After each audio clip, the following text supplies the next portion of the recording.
Mga ka-chismis! Nandito na naman tayo sa mga bago at mainit na balitang chismis na dapat nyong malaman.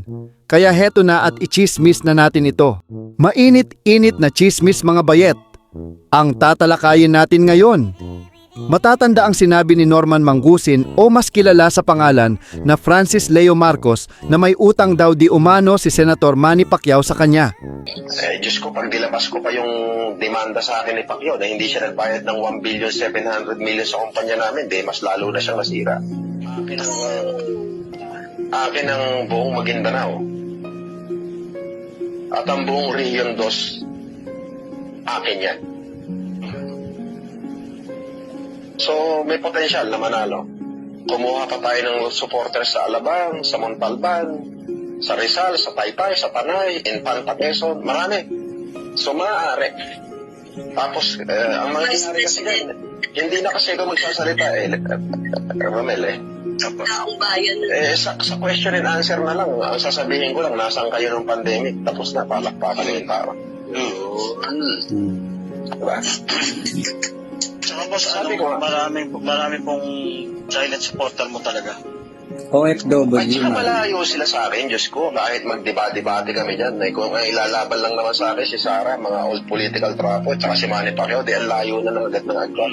Sino ba naman talagang tao ang uutang dito kay Norman Mangusin mga bayet? Baka nananaginip ito ng gising. Yan. Kanina pa ako naghihintay doon sa bigating i-interviewin ni Makagago. Parang mukhang nahirapan yata mag-edit yung editor mo Parang sablay Paanong edit ba gagawin mo dyan, Makagago? Mukhang sablay Samantalang ako, eto, naghihintay na naman ng chicks. Dadarating, syempre, kita mo naman pabata ng pabata. Walang filter yan. Napanood na rin ni Senator Manny Pacquiao ang sinabi ni Norman Mangusin sa kanyang lumang video tungkol kay Mommy D na lubhang ikinagalit ng husto ni Senator Manny. Sino ba namang anak mga bayet na gugustuhing makarinig ng ganitong mga salita patungkol sa ating mga pinakamamahal na ina na nagbigay sa atin ng buhay?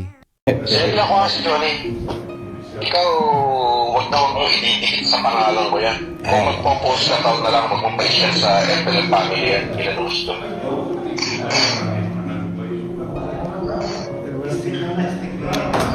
Alam mo may utang sa akin yan, hindi ko nagbabayad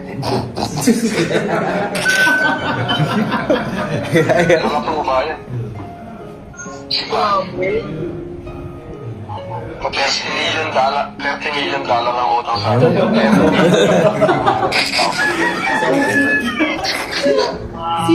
Sino ba? Mabuti 1,700,000,000. Sino ba ito ba? Nagtadrugs yan ito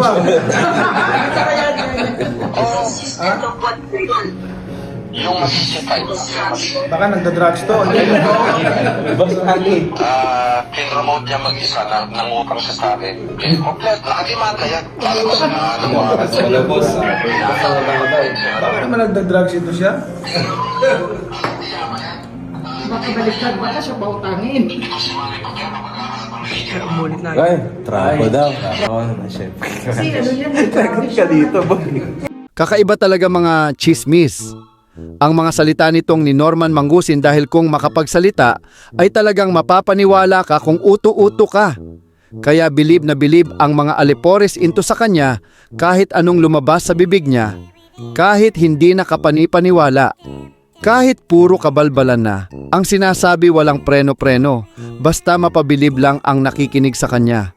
Kaya naman sinabi ni Senator Manny na baka di umano nagdadrugs daw ito. Baka naman nagtadrugs ito siya?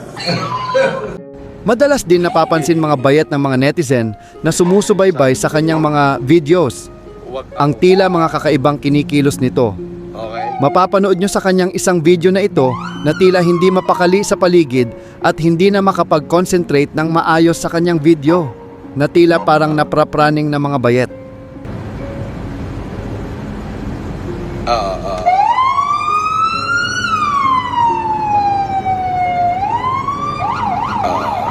Wag ako.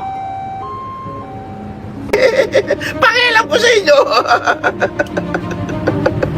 Samantala mga bayet, Papalampasin na sana ni Senator Manny ang nasabing aligasyon na utang kuno nito kay Norman Mangusin. Ngunit, sa isa pang ipinakitang video ni Makagago ay lubos na hindi makapaniwala si Senator Manny sa kanyang napanood at narinig patungkol sa panlalait ni Norman Mangusin patungkol kay Mommy D. Nalubhang ikinagalit ni Senator Manny Pacquiao. Kay Marcos ako, royal blood pa rin ho ako sa nanay ko. Oo. Condonia at royal blood si Aling Reby, bakit mukhang baluga? Sagot! Bakit yung nanay ni Pacquiao mas masahol pa sa baluga? Sagot! Iyan lang yun. Ano? Boss Man. Layo ako, baka masikwat ko. Sagot! Baka masok ako ni Boss Manny dito. Wala ka pala may sagot. Gonggong. Yan po yung, ayan po yung sinabi niya. Kaya po, ito si attorney, together with, Mark, kaya po kami nagka-connect. Kasi po, Actually, boss, nag-message ako. opo, kasi mainit po to sa internet, Boss Manny. Medyo... Mainit po. Siyempre, sensitive. Kinonect niya po ako, tapos nag-usap po kami. Di ba, Sen, naalala ko yung sinabi mo noon. Gago, kaya Okay lang kung ikaw. Pero wag na. Kilala ba niya ako? Kung okay lang. Tanong ko sa, kilala ba niya ako? Yari ka dito. Patay ka. Baliw Kasi katulad mo na yan, Sen. Sumula na yan eh. Hindi na.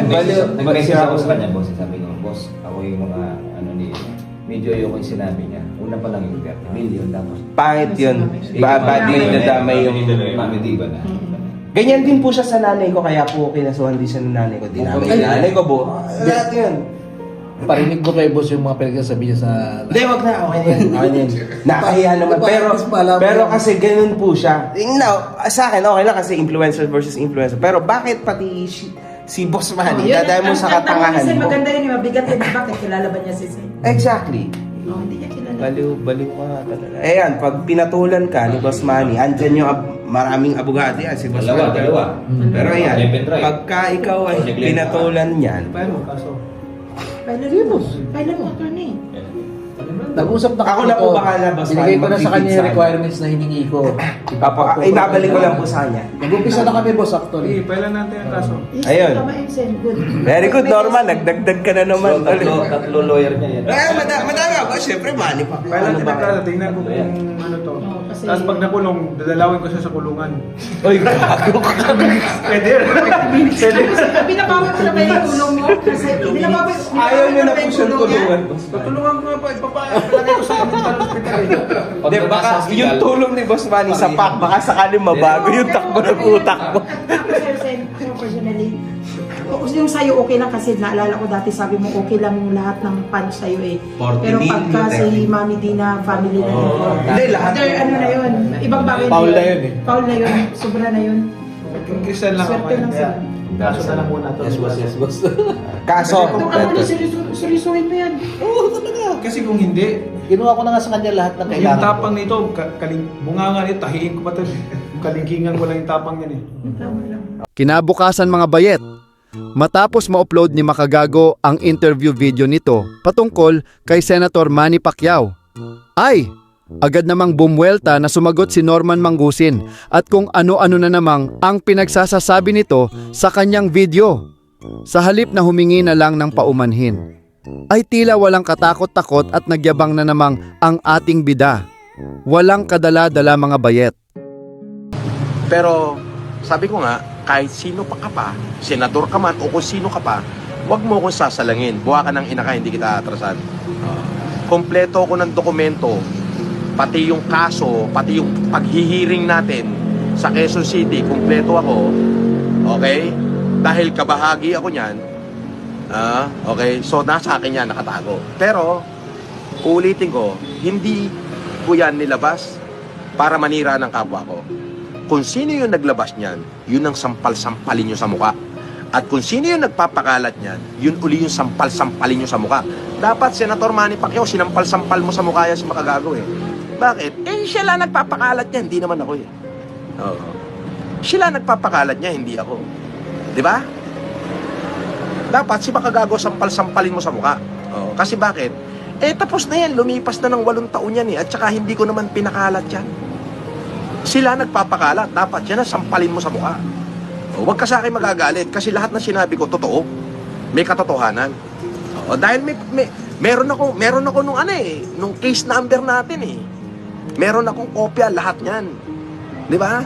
Pati pag-hearing, pati yung mga bodyguard ko noon pagka nag-hearing, andyan. Samantala sa isang video niya ay tila naghuhugas kamay na ito sa kanyang unang pahayag. At sinabing may gumamit na ibang tao sa pangalan ni Senator Manny Pacquiao. Ano pa ba ang mga aabangan nating mga kasinungalingan ng taong ito? Tila wala ng kredibilidad kung kapani-paniwala pa ba ang mga salita nito. Sabi nga ni Makagago ay sa 11 na sasabihin nito, 11 ang mali. Punong-puno ng kayabangan mga bayet. Mayroong gumamit ng pangalan ni Pacquiao. Hindi ko lang matandaan sa mga live ko.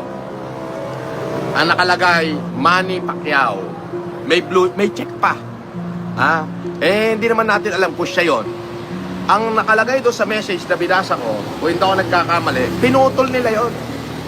Pahaba yun eh. Ang nakalagay doon sa message, sabi niya, "Oy, Peking Marcos, paano man titirahin ni Pacifico ang nanay mo, duling ang nanay mo."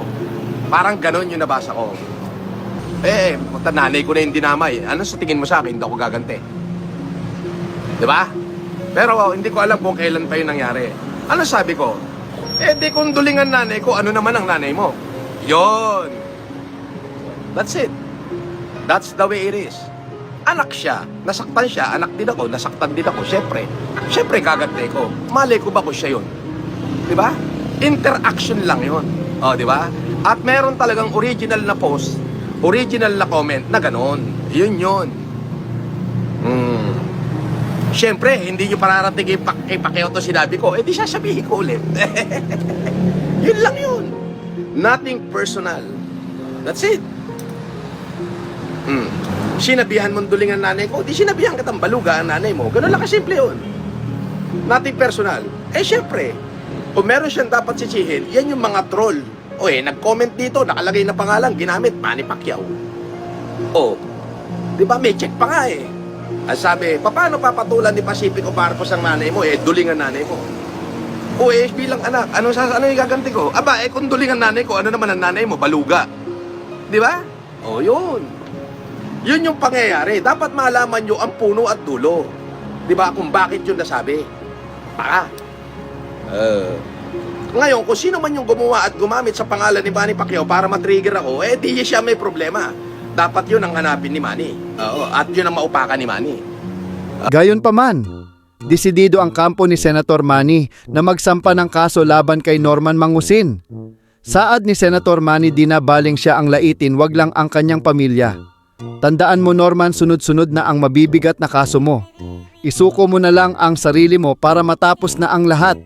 Simulan mo ng pagsisihan ang lahat ng atraso mo. Repent! Norman! Repent! Ha ha ha ha ha! Wala ko yung sinabi niya. Siyempre, ako nagkukontrol din ako nung narinig ko yung pati mama ko. Gaganyanin niya. Hanggat at as much as possible, makontrol ko sarili ko. Kung hindi, Delikado na ata. pag pamilya ko nang masangkot, tandaan mo yan. Ipakita mo sa kanya ito, huwag mong paabutin na sukdulan na maggagalit talaga ako. Kasi pag nagalit ako, niwala ka sa akin, hindi mo pa ako kilalang lubusan. Pasalamat ka, naging Christian lang ako. Binago ng Panginoon. Kung hindi, Bali yun niya. ipakita mo sa kanya kasi para matawa siya. O kaya baka may problema talaga, pagamot natin. Pero papatulan ka na ni Boss Manny. At yan actually ang gusto ng mga nanonood. Ayan, attorney. Bad boy ako nung bad boy. Tutulungan natin. Tutulungan ko si Boss Manny na mabigay, i-feed ko lahat ng Pero siyempre, kailangan. tapos naman tayo. Yes, oo. Kasuhan natin. Yes, boss. Tama. Pero dapat, Pero talaga na? huwag mo ipakita yung ano mo, Angas mo. sa angas mo sa Bisaya. Internet. sa internet. Bunganga mo lang Sa malaki. Bisaya ba, basig di ka makahurot sa imong sinamo. Ilipid mo lang malaki. Ay, Gurot daw yan.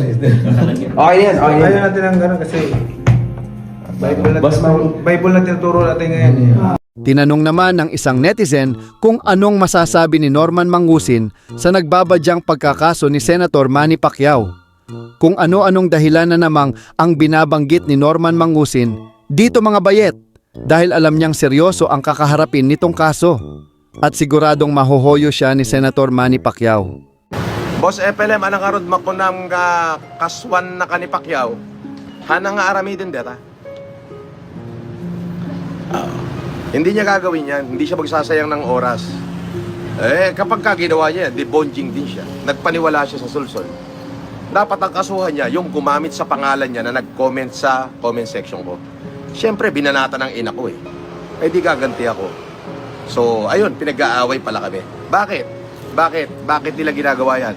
Kasi naghahanap sila ng kakampi dahil hindi nila ako kaya. Ayun yun. So, alam mo na, Pacman, kung sino yung bibirahin mo. O, birahin mo yung mga tarantadong tumatarantado sa'yo. Hindi ako ang tumatarantado sa'yo.